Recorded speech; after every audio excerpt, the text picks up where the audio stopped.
Good evening. It's Eric with His&Hers HHQ. Brief discussion. First off,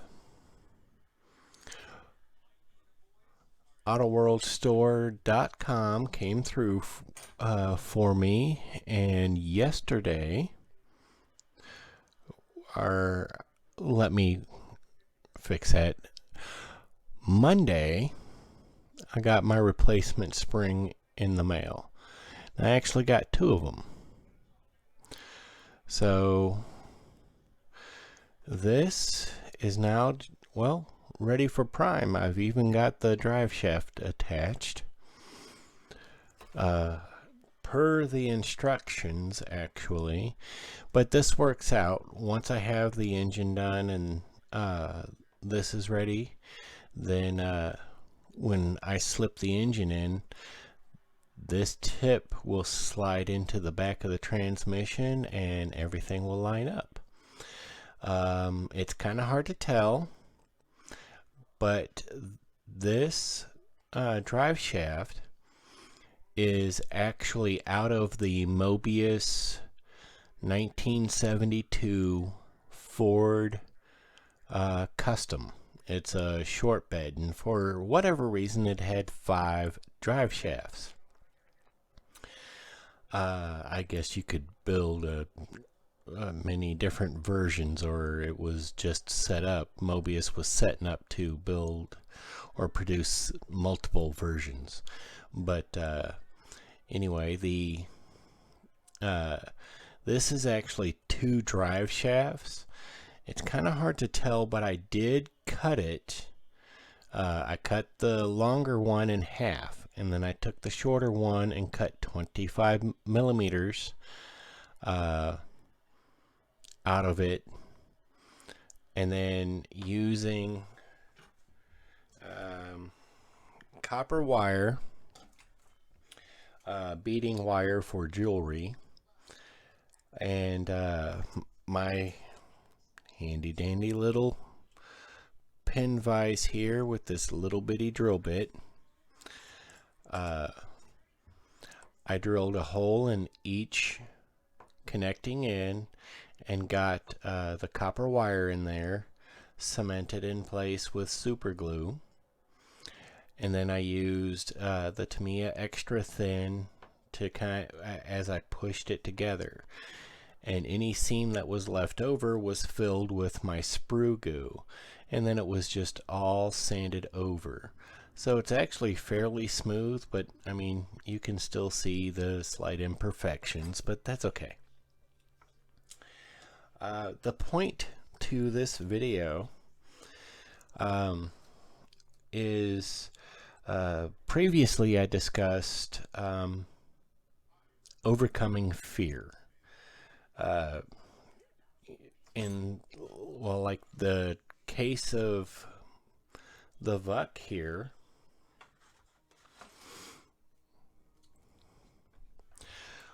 once I started the cut on getting rid of this back quarter of the van, there was no turning back. I overcame that fear. Well, the next point here we're going to discuss, overcoming fear, is, well, as most of us content creators in the modeling community tell you, is build for yourself. You're not out to impress anybody else. So in this case, that goes with thinking for yourself. So as I said, for my build, I'm not going with chrome. I was trying to come up with something I could do, and actually I went to the store and I picked up what's called hammered copper. It's Rust-Oleum, and again, there will be many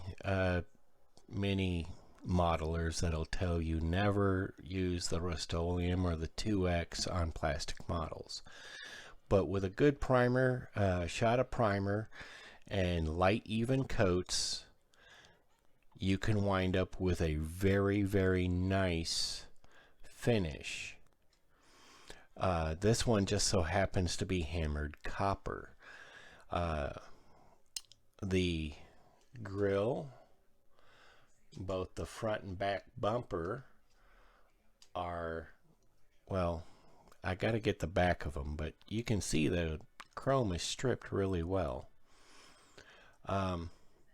This here's the front bumper, but can you see that hammered look there? The hammered metal look?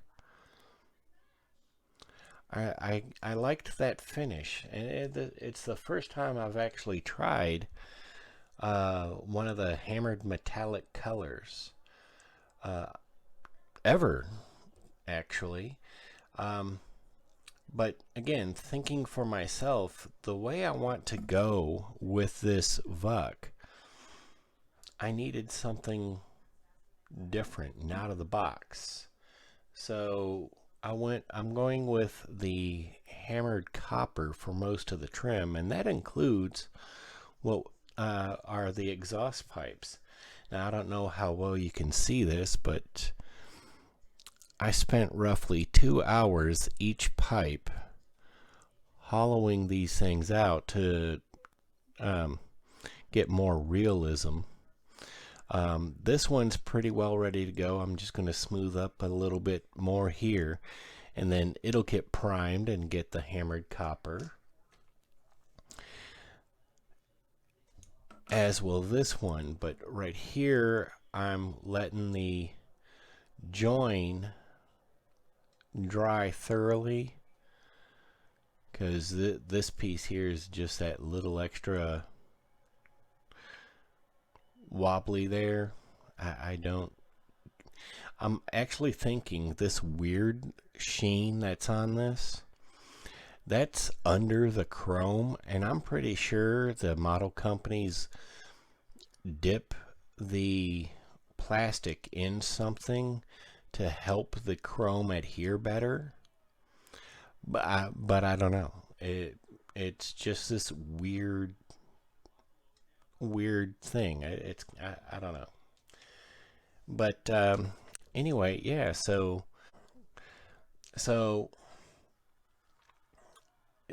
take a moment and think for yourself. Don't be afraid to go and get your reference materials. I'm sure a lot of you, especially the youth, will jump on Google or Bing or something like that. But call me old school. I have a lot of books, a lot of history books and stuff with pictures.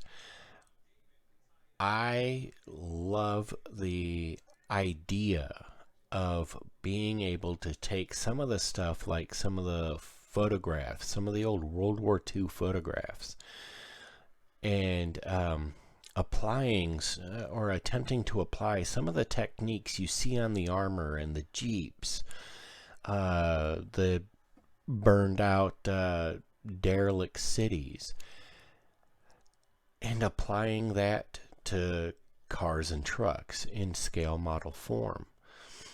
Or if I'm actually building armor or something like that, applying those same techniques. One of the aircraft builds, modern aircraft builds, I will do on the channel will be a callback to World War II. I'm going to take a modern fighter jet and do it up as a World War II fighter. But anyway, yeah, so think for yourself. You build for yourself. You don't have to follow the crowd. Everybody, jumping on, oh, it's got to be this certain surface. It's got to look this certain way. Don't don't do that. You don't have to follow the crowd. I don't think I've ever seen in model shows or anything like that, anything like this. Ever. I'm not saying it doesn't exist, but I'm saying I've never personally seen it. This is thinking out of the box. It's taking inspiration from something I saw in real life and trying to recreate it in scale model form. The difference is I'm going outside of what I saw. The base inspiration is there, but I'm thinking for myself. So anyway, this is Eric with His&Hers HHQ. Follow us over on Facebook at His&Hers Hobby Headquarters. Be sure you like the videos and subscribe. Help the channel grow. You all have a good evening.